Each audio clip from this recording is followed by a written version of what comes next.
Okay.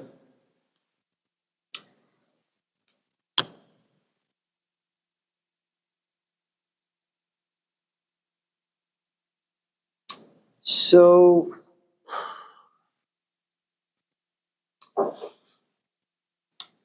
let's talk about diversity first, Charles, and then we'll tackle your question. And you have to remind me your question again once we're done with, the first one.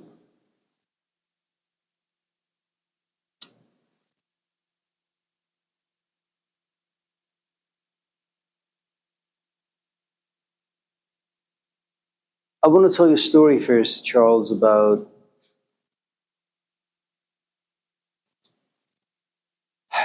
diversity. And by that, it's simply everybody has a different software.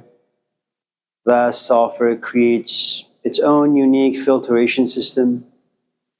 And that filtration system, it takes in information or experiences, and like a coffee maker, drips down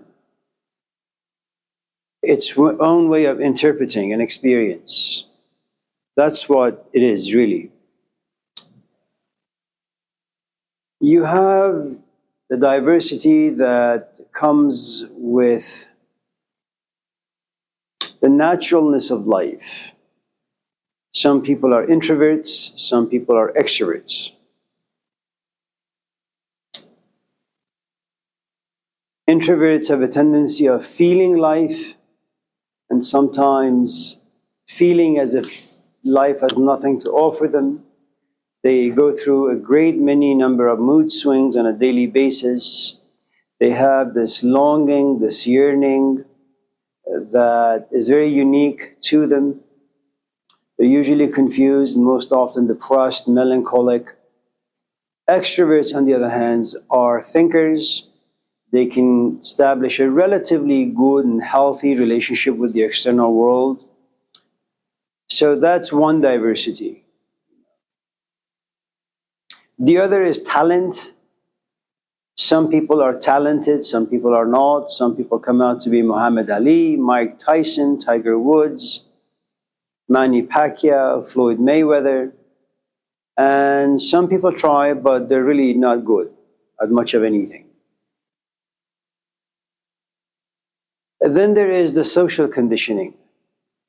Now, since society creates different experiences for people, life basically creates different experiences for people, everybody has a different filtration system, everybody has a different way of looking at things, expecting things, everybody has a different set of ambitions.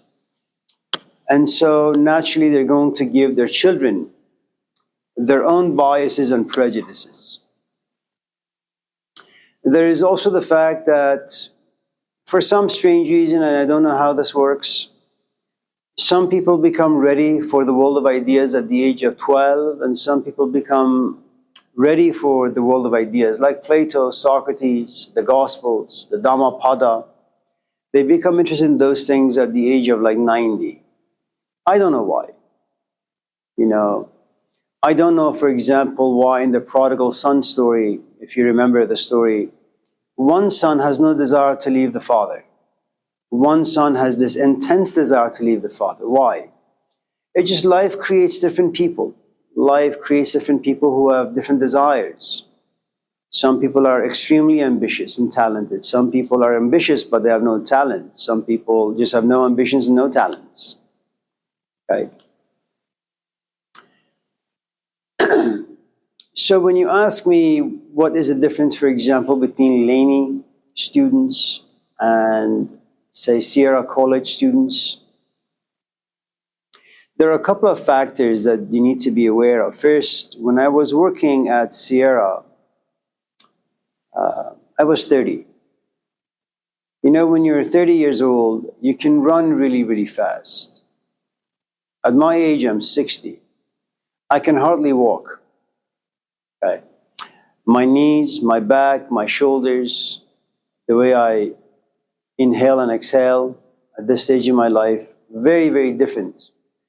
At the age of 30, you have a lot of energy. you have a lot of patience, and so you can be much more flamboyant, much more animated, much more ready to help people, forgive people, students, for example, if they come and say, I haven't done any work for the entire semester, what's the possibility of submitting like one good essay? At the age of 30, you say, fine. I mean, you're still new to the profession, you care, and it's like any other relationship. When you enter a new relationship, you care deeply for your companion. As time enters, and time is really good at only one thing. That which was once glossy, now it becomes filled with rust. The paint is coming off, and eventually if the rust keeps growing, your bumper will just turn into ash, to dust, okay? That's what time does. When you're new, what you want to do, for example, as I did in my classes, I told a lot of stories. There was a good amount of back and forth with students. But what do you think about this? What do you think about that? It's what we call Socratic dialectic or dialogue, that it's an open environment. You ask students questions. And that's what the entire class is. For an hour and a half, you go back and forth. And students feel as if they are very much involved. What they say matters, that the instructor is listening and paying attention and actually cares.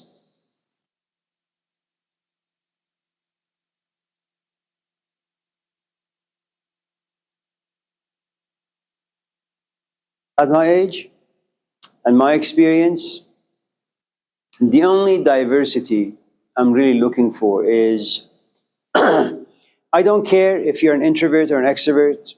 I don't really care if you have parents. I don't really care if you're homeless. What I care for is if you are interested in what it means to be homeless, why you're homeless, how it feels to be homeless, do you have the capacity to sit back and listen? Because if you listen well, ask your question. You want to talk about the injustice of life, it's a great question. But sit back and listen. Now, if I thought myself to be a relatively crummy instructor with having nothing to say, it's all plagiarism information I've stolen from books and claim to be my own, then students have every right to kind of fall asleep and yawn, all that stuff. If on the other hand, I feel like I have, some stuff that may be of interest and maybe of some value, then the least that someone can do is pay attention. Now, here is the difference. When you go to a 4-year school, the truth is, if, for example, you went to San Francisco, you can't simply leave San Francisco for San Jose State University. It doesn't work that way. Because if you were to transfer your, say, 20 units or 30 units to San Jose from San Francisco, San Jose is only going to accept 9 of those 30 units. You're going to lose almost about a year and a half. You won't do that. So when you go to San Francisco, you have no choice but to stay there. It's like this relationship in sickness or in health. I'm just going to be at San Francisco. When you come to Laney College, if you don't like Laney, you can go to Alameda. You don't like Alameda, you go to Berkeley. You don't like Berkeley, you go to Merritt. You don't like Merritt, you just go to DVC. You have options. And you can just carry your units to the different college. Okay. What you have in a 4-year school and what you have in communities, in cities where it's governed by religious ideas, for example, that you have bulldozer parents or helicopter parents, that they watch their kids very, very carefully. And if there are any obstacles before their kids, like a bulldozer, they come and pave the road so that their kids can kind of just travel through life relatively safely and without too many troubles. And so when they come to class, they come with their backpack, they have their notes out, they're ready to take notes, they raise their hand, they're always showered, they wear clean clothes, they don't fall asleep, they don't yawn, they don't smell like they just smoked something. They're very respectful in many ways, and it's because they've been trained how to be at their house. Just in case they get out of line, their parents smack them. So your question now is, well, which version of students would you prefer to be at this stage in your life? I don't want to have a good amount of back and forth with students. First, because it depends what you've experienced in your career and how that experience has contaminated you, what it has revealed to you.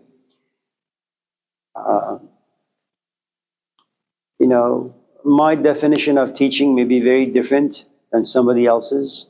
My experience as an instructor is very different than someone else's. My culture is different. My expectation is different. My identity is different. And so all those things create different expectations I have from my students. Now, some people, let me just kind of also allude to the differences in diversity. You see, when you go and listen to a music band, one is playing the cello, one is playing the guitar, one is playing the drums, but they all play in a way that is harmonious. It makes the music become pleasant to the human ear. And then it kind of creates a certain set of emotions, and those emotions hopefully are pleasant. If by diversity you mean you have different people who have never met each other, who've never played together, one is playing the cello, one is playing the piano, and everybody's just playing their own tune, the truth is, you can't come together and say, let's have a concert and invite 50,000 people. You're going to give them a headache. Diversity is good as long as all the different pieces go together harmoniously. If by diversity you mean you have a student who is an introvert, I speak and they feel. And then I have another student who is an extrovert. Every 10 minutes their hand goes up and they ask a question and then they listen. And I have another student who simply takes notes. Another student who just simply is very quiet but pays attention. That is a good student body to have in a class. Because all of them are in pursuit of one thing, understanding what they're hearing.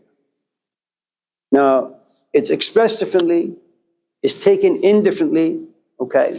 They don't have trigger systems. In other words, if I, for example, was to use a word, say, race, you wouldn't have a hand go up and say, so what do you think about this culture and that culture? They're simply sitting back trying to, like a sponge. Where I am in life right now, I'm just looking for sponges.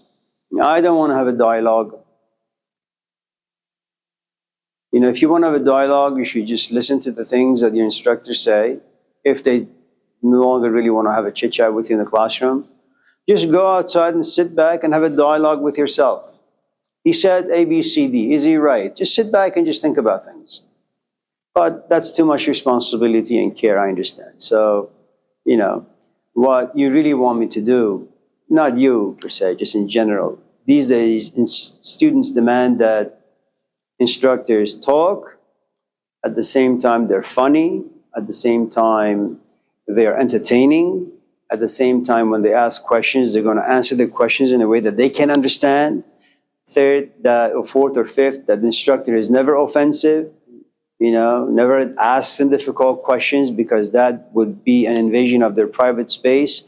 So the safe zone goes away and now they're triggered and they don't really know what to do with the class, so they run out and form a complaint, for example.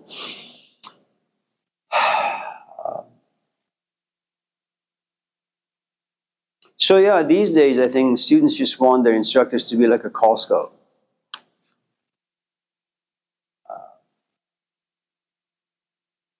But when you go to environments where people come from broken homes, where people have suffered homelessness, when they have suffered poverty of various kinds, whether physical or emotional or intellectual, like they have never read a book, or maybe the last time they read a book was 50 years ago, or the things that they have read they got from Playboy or Playgirl or some stupid tabloid out there somewhere. That's the extent of their literacy. Well, you can't really do much with these people. I mean, it's just very, very, very, very difficult. So it's like anything else in life. At the age of 30 or 40 or 50, do you want to hang out with someone who gets drunk on a daily basis and pushes you around? Well, of course not. You were much hopeful in your 20s, because in your 20s you had this assumption that you could fix someone who is an addict. But after 5, 10, 15, 20 years of trying and failing consistently, you just say, you know what, forget it. I'm just looking for someone who is healthy. Are you biased? Absolutely. Are you discriminating? Definitely. Why are you doing it? Because your experience has told you that your life is short, time is valuable. You have so much energy to give out, and you want this energy to be given to someone who is worthy of your time, of your life, of your commitments, all those things. You don't want things about you to be trashed by someone who is addicted to this or that just simply doesn't care. So it's very natural, as you get older, you become more conservative. You become much more discriminatory. And it's part of the wisdom that you gain as you age and experience.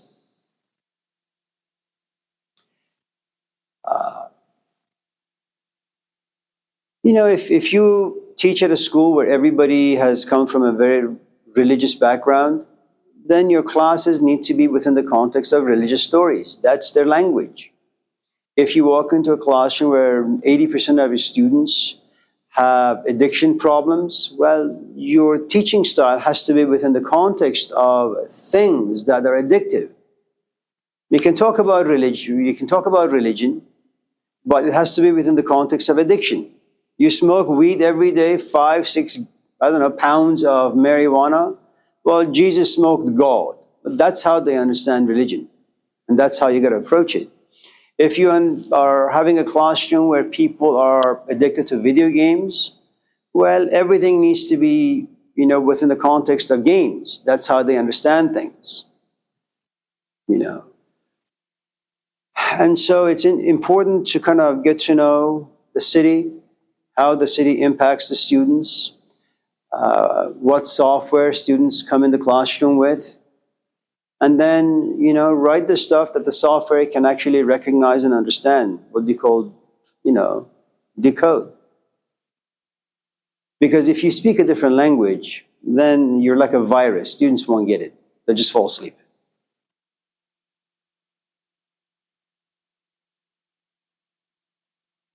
I have students who currently don't have a home. They come to class, not because maybe they like me, maybe they like the ideas we talk about in class, but the truth is, what they really, really want, besides this room being a safety ground for them, it's warm, it's comfortable, they can sit here as opposed to being outside on a bench somewhere. They want a warm place and they have it. They're also sitting amongst young people, which is also enjoyable. They're also being exposed to some ideas. That's also enjoyable. Once in a while, you have a student or you have a faculty member who gives them $10. That's also enjoyable. But for the most part, they're not going to retain much because they have too many issues. First, they need to find a home. They need some stability. They need food on a regular basis. You can't do much else with them. Are we? Is it? No?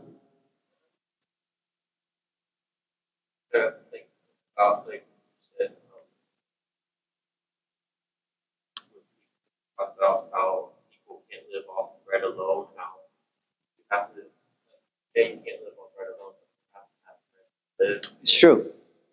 Yeah.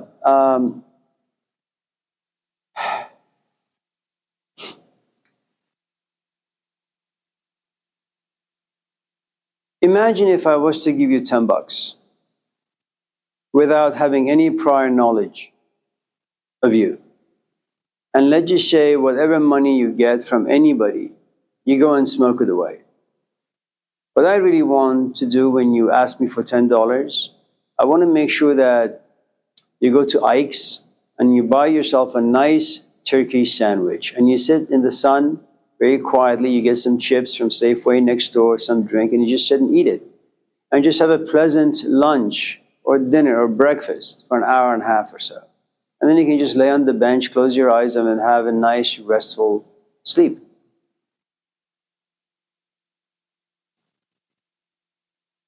I had no idea you're going to smoke it. For me, I'd rather you eat lunch with the money than smoke it away.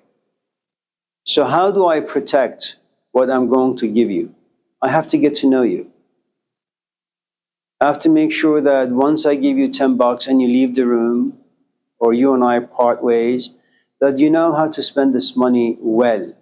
And just in case you have any addictions, I want to make sure that you have enough knowledge, and with that you have enough self-discipline, self-governance, will. Just in case you are tempted to smoke it, you stop yourself and you just go to Ike's and grab yourself a sandwich. It's very, very, very complicated. It is true that man does not live by bread alone, but you've made a very, very good point that before you can pursue things that are not material, physical, if you want to be like a Plato, if you want to be like an Angela Davis, your belly needs to be full. It's important. Because without food, your body can't move around. Without food, you don't have the energy to have desires, to have ambitions, to have any pursuits. You have no energy to have emotions, to have any thoughts. All you want to do really is sleep. But it becomes even more difficult because as you ask people for money so you can get some food, and you realize that no one is giving you money, they see that you're in a desperate condition, but no one pays you attention. You have something other than your desire for bread. You're also now angry. You want to beat up people. You want to know why there is so much injustice. You want to know why people don't care about you. And then there comes a point where you're starving. You don't even care anymore. You just lay in the middle of the street and you just sleep. And after a while, there are holes in your pants, in your shirt. Your skin has changed colors. You haven't showered. You smell bad. No one wants to be around you. And you come to a point where you just don't care about anything, period, including yourself. And even if someone was to come and give you $10, because of this enormous anger that lives inside you, you'd probably slap their hand away. You don't want their money. You're disgusted by humanity, period.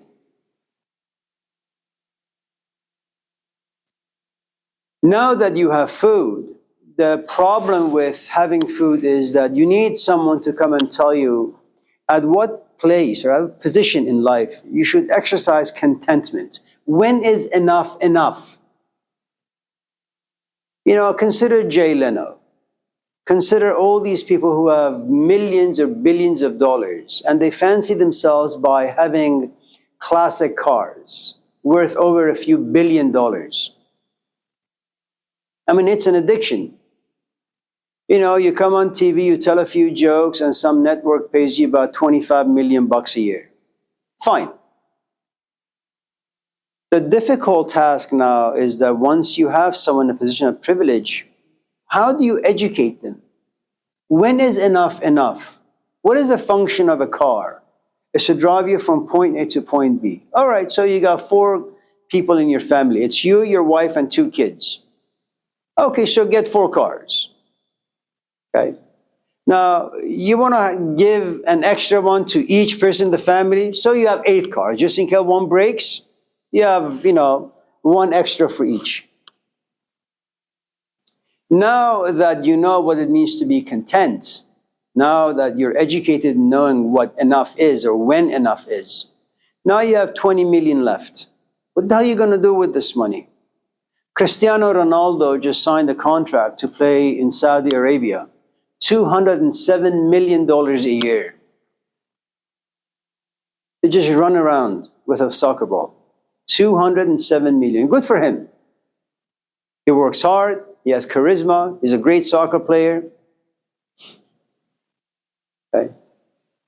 And that's in addition to all the billions that he has. It doesn't take very much money to feed all the homeless people on this planet. What takes very much is, how do you educate an addicted mind to change its ways of thinking and being? That is meant by man does not live by bread alone. It is true. But before you can live off of something that's not bread, someone needs to teach you how to be content. And that's very, very difficult.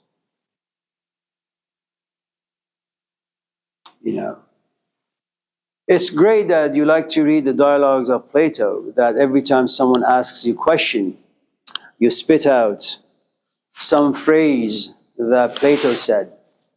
Be content now. You know half of the book. Put the book away. Now, become a Plato. Don't just tell me what Plato says. Become one. That is a tough place to be. 99.9% of our pursuits in life have to do with bread.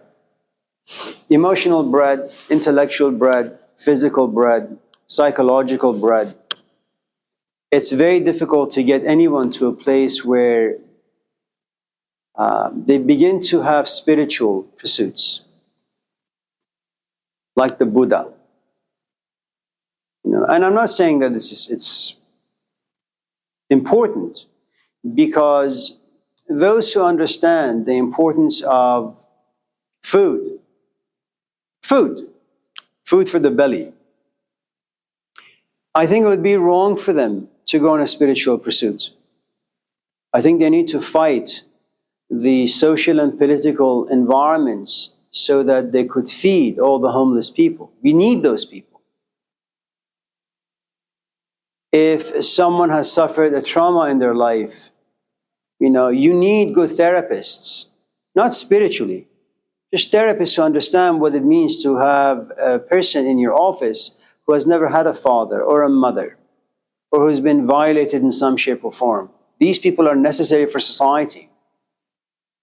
And then once in a while you get someone like Jesus, and he's not good for someone whose belly is empty. He's not good for someone who suffered a trauma. He's only good for those who seek the spiritual path. What Jesus can do, probably, or Socrates, for someone who suffered some trauma in their physical life, is to offer them shade, a resting place for 10 minutes, maybe a half hour. Beyond that, there isn't much you can do. If you come to me, for example, and say, Amir, I've never had parents. I don't know how to have faith in people, to trust people, to love people. What should I do? Well, I can't just tell you, first seek the kingdom of God. Well, that's a stupid thing to say. I say, all right, you know what? Why don't we have coffee today? And then I'll have your phone number, I'll send you a text. Come over, we'll have lunch. Come over, we'll have dinner. Why don't you stay the night? We'll watch a movie, we'll have some pizza, you can get to know my family. What am I doing? I'm not taking you on a spiritual quest, man. I'm having you at the house to give you access, what it feels to have a family, to have a space where you're safe and comfortable. And if, in time you come to realize you want different things in life, then fine. If I have those things, I'll give them to you. Fine. If I don't, you're on your own.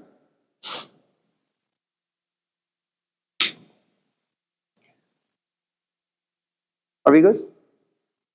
Now, your question was? How do philosophers handle that? How do they handle that?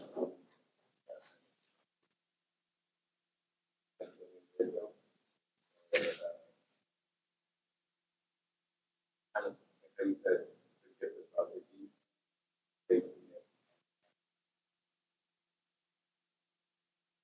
Okay. I think your question about what does Socrates do when he goes outside and finds that no one receives his wisdom well, when he goes home and comes to realize no one receives his wisdom well, what does a man like Socrates do? I want to make sure I understand your question. Okay. Because last week, whether it was a Monday or a Wednesday, you asked a similar question, I think.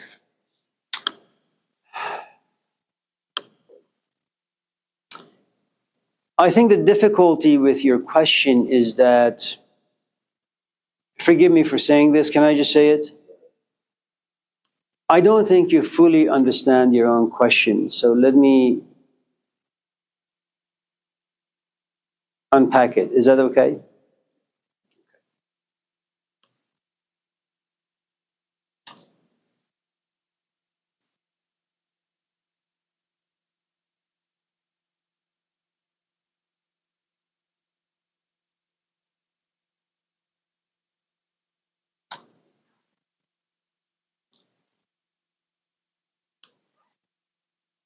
The most important thing that your question is missing is personal experience. You want to understand this intellectually. And the assumption is once you understand this intellectually, you will have enough emotions to inject into this intellectual understanding so it can become something very concrete and personal experience with a good amount of insight and wisdom in it. And the truth is, that's not going to happen. And let me tell you why. I had a friend, he was sent to prison for political reasons when we first met some years ago, maybe 3-4 decades ago. He got married. He had 3 kids. And while we were hanging out for 20 or so years, we talked about death, we talked about grief, we talked about loneliness, because we have read some books and we wanted to share, what we have gotten from reading these books. And then one day he gets a call that his son has passed away. You would assume that after having read all these books about grief and stages of grief, and having read all these books about death of someone you love and how it impacts you, that when you hear that your son has passed away, as a father, as a mother, as a brother or a sister, you know how to handle the situation really, really well because you've read about them. So, just because you read something and just because you think about things, it doesn't mean you really understand anything. It just means you think about them. And good for you that you think about them. But you have taken some very important baby steps. So what happened to our friend was that I remember as we were washing his son's body, and then we were burying it. And it's a Muslim environment, so nobody wears a wearing suit when they're going to go into the ground. Their body is naked. You just wrap them with some white cloth, and you need to make sure that the coffin, because it's against the law to just bury someone, you need to have a coffin. And you need to, for the Muslims, you need to have a coffin that when it goes inside the ground, slowly it turns into dust and just becomes part of the ground, part of nature. Because you can actually right now buy coffins that are resistant to air, to corrosion, they'll stay there for eternity. And so I think when the father got the news and we were doing all this stuff, he was standing leaning against a tree and he was in a complete shock. He didn't know what to do. He cried. And I think once in a while there was this whimper of a groaning or a moan that came from him. And then on the way home, we stopped at a gas station and he just broke down. And then when we went home, he said, "Amir, can you just leave?" I said, "Okay." I left. He didn't call me. And he took about 6 or 7 months off of his work. He was unreachable.